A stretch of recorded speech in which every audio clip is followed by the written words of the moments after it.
오늘 제가 이야기하고 싶은 내용은 딱 세 가지입니다. 음식점 화재보험이 왜 필요한지, 어떤 보장을 꼭 챙겨야 하는지, 가입할 때 흔히 놓치는 함정은 뭔지. 사실 화재보험을 가입해야 하는 이유는 분명한데요, 우리 가게에서 발생한 화재 피해를 보장해주는 것과 더불어 이웃 가게에 옮겨진 피해도 보상받을 수 있기 때문이죠. 뿐만 아니라 식중독 같은 손님에게 발생한 음식물 피해나 식당 내에서 손님이 다치거나 하는 부분들도 보상받을 수 있어요. 그런데 제가 만났던 많은 사장님들이 이러한 질문을 주십니다. 나는 임차인이라 그거는 건물주, 임대인이 가입해야 하는 거 아닌가요? 라고요. 건물주, 임대인만 화재보험을 가입하고 가게 주인인 임차인이 화재보험을 가입하지 않은 경우 화재의 과실 유무에 따라 구상권이 청구될 수도 있답니다. 또한 화재에 대한 피해 금액은 한두 푼이 아니라 수천만 원에서 수억 원까지 발생할 수 있기 때문에 반드시 준비하셔야죠. 그런데 핵심은요, 이런저런 항목을 다 넣어서 굳이 비싸게 가입하지 말라는 겁니다. 내 사업장에 필요하지 않은 담보를 구성함으로써 불필요한 보험료 낭비가 발생할 수 있기 때문이에요. 저번 시간에는 음식점 화재보험을 저렴하게 설계받는 방법에 대해 이야기했다면, 오늘은 기본적인 보장 내용과 주의사항에 대해 설명드리겠습니다. 가게를 운영하면서 발생하는 여러 고정 지출 때문에 골치 아프시죠? 오늘의 이야기를 집중하신다면 최소한 보험으로 불필요한 비용 낭비는 없으실 겁니다.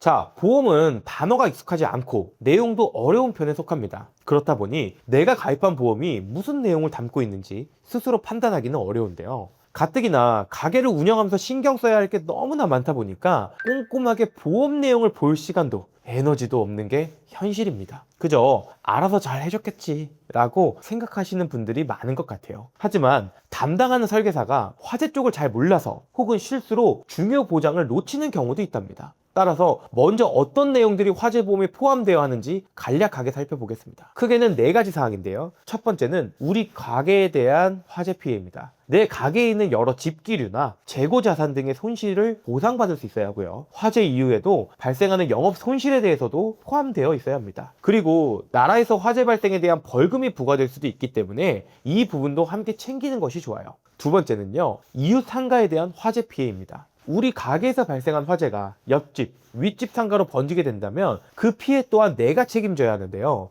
정말 큰 금전적 손실로 다가올 수가 있답니다. 따라서 이 부분도 놓쳐서는 안 되겠죠. 세 번째는요, 우리 가게에서 발생할 수 있는 기타 피해입니다. 이 부분에서 업종마다 혹은 운영하는 매장 상황에 따라 보장을 넣고 뺄 수 있어야 합니다. 식중독과 같이 손님이 음식물로 피해를 입는다든지, 우리 가게에서 손님이 다친다든지, 누수로 인해 사장님께서 피해를 입으실 수도 있고요, 가스를 사용하는 곳이라면 가스 폭발에 대한 부분도 대비해야겠죠. 이 외에도 유리, 냉장소 내 주차장 보상 등 가게 형태에 따라 포함하시면 된답니다. 이렇게 다양한 특약을 내 상황에 맞춰 필요한 것만 넣어야 불필요한 지출은 줄이고 꼼꼼하게 가입할 수 있는 것이죠. 자, 4번째는요, 가게에 따라 의무보험 가입 대상지인 곳이 있습니다. 다중이용업소 배상책임이라든지 재난 배상책임이라든지 해당되는 가게라면 반드시 포함하셔야 합니다. 정리하면 내 가게 손해와 휴업 손해는 가장 기본적인 사항이고요, 옆 가게에 피해를 입힌다든지 우리 가게 내에서 손님이 피해를 입는다든지 이외 매장 상황에 따라 기타 보장 내용을 챙기시고요, 마지막으로 의무보험에 해당된다면 무조건 가입하셔야 합니다.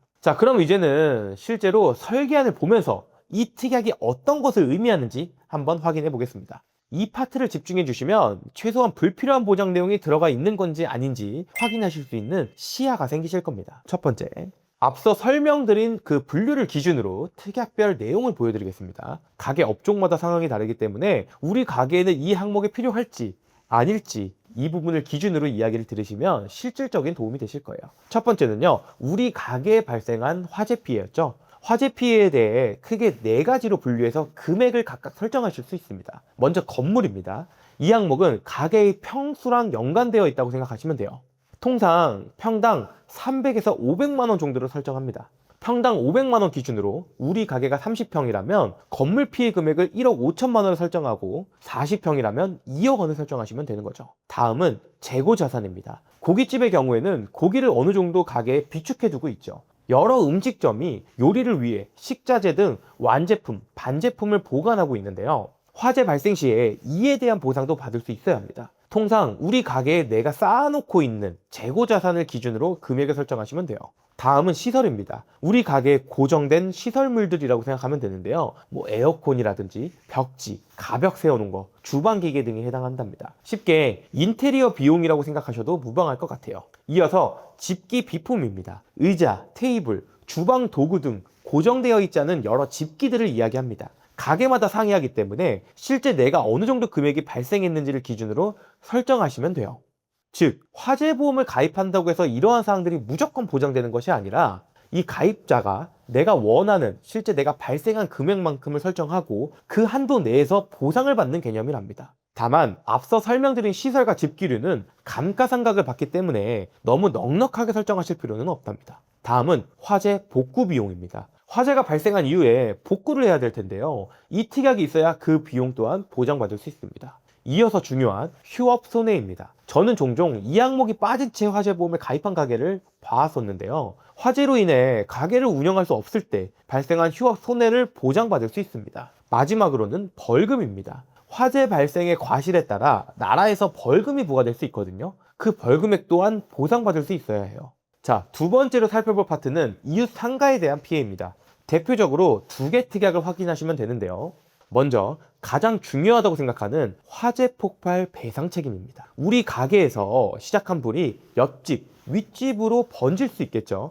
이 경우 발화지인 내가 금액적 피해를 보상해줘야 합니다. 재산 피해뿐만 아니라 혹여나 인명 피해까지 발생된다면 정말 끔찍한 상황일 텐데요. 이를 보장받을 수 있는 항목입니다. 보험사에 따라 보장 가능한 한도는 다르나 지금 보여드리는 A보험사는 타인 재산 피해에 대해서는 최대 20억 원까지, 인명 피해에 대해서는 1인당 1억 5천만 원까지 보상해주고 있어요. 다음은 가스사고 배상 책임입니다. 이 특약은 매장 내에서 가스를 사용하는 업종만 가입하면 될 것 같은데요. 가스 폭발로 타인에게 재산상 혹은 인적 피해를 입힌 경우 보상받을 수 있습니다. 자, 이어서 세 번째 파트입니다. 우리 가게 내에서 발생할 수 있는 기타 피해예요. 먼저 음식물 배상 책임입니다. 음식점을 운영할 때 많은 분들이 가장 중요하게 생각하는 부분 중 하나인데요. 식중독과 같이 음식물로 인해 손님이 피해를 입었을 때 보상받을 수 있습니다. 다음은 시설 소유자 배상 책임입니다. 가게 내에서 손님이 넘어진다든지 종업원의 실수로 뜨거운 국밥이 쏟아져서 손님이 피해를 입었다든지 시설물에 옷이 걸려서 찢어졌다든지 등 다양한 피해를 보장받을 수 있어요. 자, 이어서 군액 폭발 특약입니다.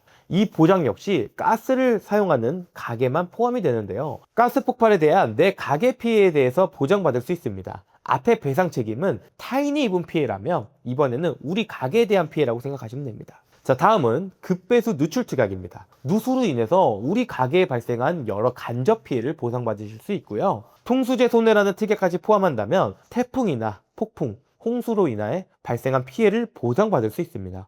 가게가 단독 건물이라면 주차장까지 소유한 곳도 있을 텐데요. 이 경우에는 주차장 배상 책임을 포함하시는 것이 좋습니다. 이 밖에도 냉장고 보관 물품이 많은 경우 냉장 손해를, 전기시설 설치가 많은 곳은 전기 손해를, 전면 유리로 되어 있는 경우에는 유리 손해를, 의무보험 대상자라면 다중이용업소나 재난 배상 책임 등 여러 항목 중 우리 가게 상황에 맞춰 필요한 것만 넣으시면 됩니다.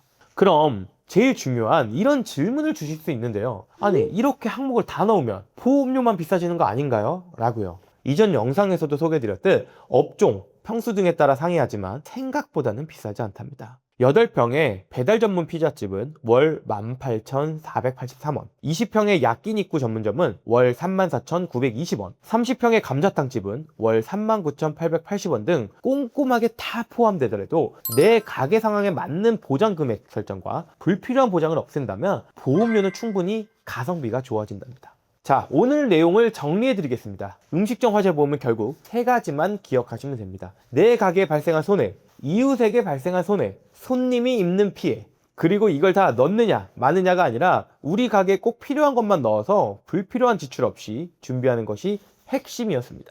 사장님들, 혹시 기존 화재보험이 너무 비싸서 고민이신가요? 혹은 잘 되어 있는 건지 모르시겠나요? 아니면 이제 새롭게 매장을 오픈하셨나요? 우측 상단의 연락처나 고정 댓글로 문의 주신다면 저희 전문가팀에서 꼼꼼하고 상세하게 안내해 드리겠습니다. 오늘의 영상이 여러분들에게 도움이 되셨다면 구독과 좋아요 꼭 부탁드리고요. 궁금하신 사항은 댓글로 남겨주시면 제가 꼼꼼하게 답변 드리도록 하겠습니다. 영상 시청해 주셔서 감사합니다. 고생하셨습니다. 본 광고는 손해보험 광고심의 기준을 준수하였으며 유효기간은 심의일로부터 1년입니다.